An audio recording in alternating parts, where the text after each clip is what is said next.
Hi there. Thanks so much for dropping by and checking out this video. I'm Frank Julius, but I guess you already knew that. I'm here to do my in-car talk today about my second book. My second book is called The Red Jewel, and here it is, The Red Jewel. It's a follow-up to my first book, which was called Blood Dice.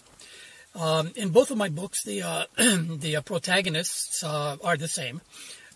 Eldon and Kimberly. Eldon and Kimberly Davis. Actually, Kimberly is Eldon's second wife, but you'd have to read the first book to find out why. So anyway, Eldon and Kimberly have this global hotel empire. They're a power couple, and they have hotels all over the world.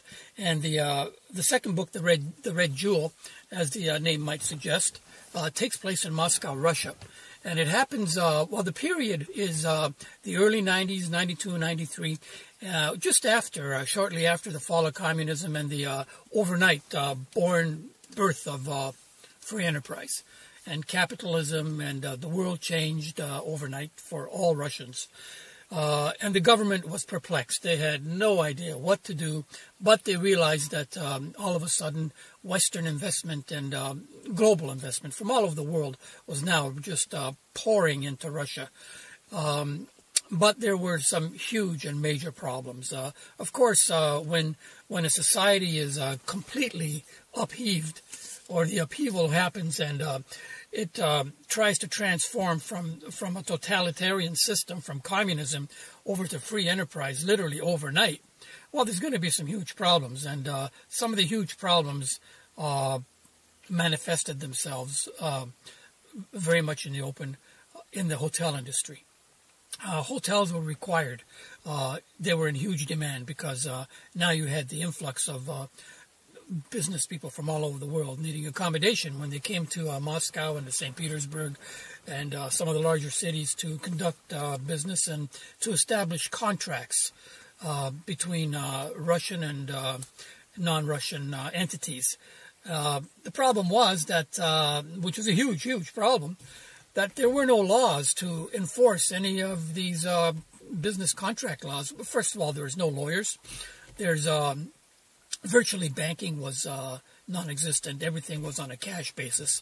There wasn't a Russian anywhere you could find that had any idea as to what a checking account was. It just didn't exist. There were no checking accounts.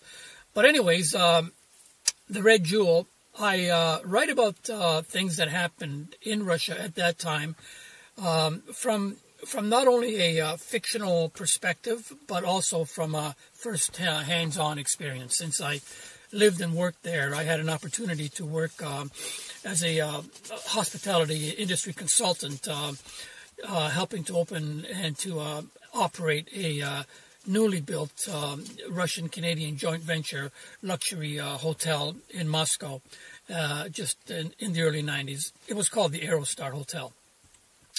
But anyway, in my book, Eldon and Kimberly, they're already established in Moscow at this time. They've already been operating a hotel for a couple of years, and they've experienced their so-called growing pains. And the growing pains are intense, absolutely intense.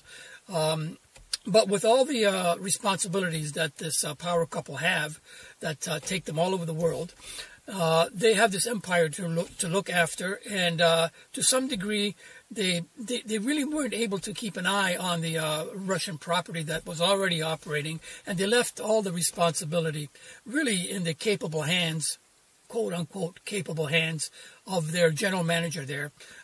His name Marty Sabite in the book. But unfortunately, Marty has been compromised. Compromised by who? Well, compromised by basically the Russian mafia. The Russian mafia more or less morphed into existence from the downfall of the former KGB, which has kind of reinvented itself into the FSB, but pretty much the same thing. But with the introduction of the new government, some of these hardline KGB officials have been ousted. But even though they've been ousted, they kind of reformed and regrouped, and they still held a lot of strings. And they were pulling these strings in society everywhere to get what they wanted. And so, lo and behold, the Russian mafia was born, or even if not born, most certainly enhanced and strengthened. The Russian mafia had reached a point where they had infiltrated all of the Western hotels within Moscow, and of course, Eldon's hotel was also affected. And Marty was compromised through. Marty fell into a trap where he found himself involved with a couple of ladies that were run by the Russian mafia, and they had Marty on tape, and Marty was pretty much on a collar now, and the leash was not long. So Eldon and Kimberly got wind of this, and Eldon was hell-bent on getting rid of the mafia, and out of his hotel, and not only his hotel, but all of the hotels in Moscow. But how the hell was he going to do that? Remember now, there were no laws that the government could really enforce, because there's no lawyers, for example. There's no business law and what have you. So that was how basically the mafia got to be so prominent, because without laws enforceable by the government, well, the Russian mafia stepped in, and they could certainly enforce laws and policies. Basically, if you didn't do what they wanted, they'd kill you. And Eldon was going to have none of this. Now, I mentioned Eldon and Kimberly quite a bit, but Kimberly is absolutely key in the whole thing. You see, Kimberly is a former U.S. State Department diplomat and official. And she has friends in all the high places and all the right places. And it just so happened that Kimberly, in her college and university years, had met a Russian lady at Rutgers University in New Brunswick, New Jersey, where she attended linguistics. Had met Svetlana at Rutgers, where she also was attending as a foreign student. And they became very, very close friends. And as the years passed, Svetlana started to work in government in Moscow, and she met Viktor Orlov over the years, and now she is Mrs. Orlov, the first lady of Russia. So the mafia has infiltrated all these hotels to the extent where now government involvement from the highest places, being the president, must be sought. And Eldon is about to devise a plan with Kimberly whereby they will bring Viktor Orlov into the picture and have him become instrumental in joining Eldon and Kimberly in getting rid of the mafia, which goes against all the power brokers that currently exist within Moscow. Even though the mafia is something that is frowned upon officially by Viktor Orlov, he understands that the mafia was, to a certain degree, crucial in getting things done within Moscow, because there was just no time for government to act. And as things turned out, a lot of Western companies actually utilized the power of the mafia to enforce certain rules and regulations that Western companies needed to have in place. So that is that. So how is Eldon and Kimberly, how are they going to get rid of the mafia, and what happens? Well, there's many intricacies to this story.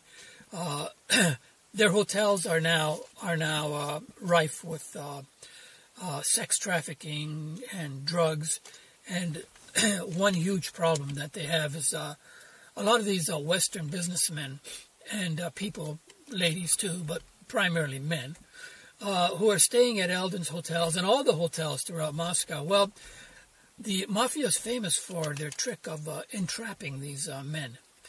And these men, most of them are businessmen in their middle-aged, and they have families. But the Russian mafia is so tricky and so good and so polished at sending their high-class, glamorous, beautiful prostitutes to seduce these businessmen that they just get trapped all the time. So that's another story for discussion regarding fidelity and all that good stuff and what have you. But anyway, there's plenty of guys that get entrapped, and what happens is the mafia, have them on hidden cameras and what have you, and now they're demanding ransom money from literally hundreds and hundreds of businessmen and companies that come to Russia. And this is how the mafia feeds its coffers, through blackmail and manipulation of corporate executives. So Eldon and Kimberly need to do something about this. She has a heart-to-heart discussion with Svetlana regarding some of the young girls that are being trafficked throughout these hotels, and something has to be done. Now, how does this happen? How are they planning to bring the Russian mafia to its knees?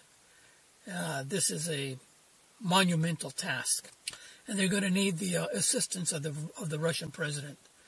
But Viktor Orlov has a tendency to overreact and to kind of be trigger happy. He's quick to bring out the tanks, and sometimes the tanks roll in the wrong direction. And there comes a point in the novel where the tanks, Eldon and Kimberly are not quite sure if the tanks are rolling towards them or rolling towards the mafia. And there's a crossroads in the book that has to have resolution. Otherwise, everything is lost. And how does Eldon and Kimberly plan to bring Orlov into the fold and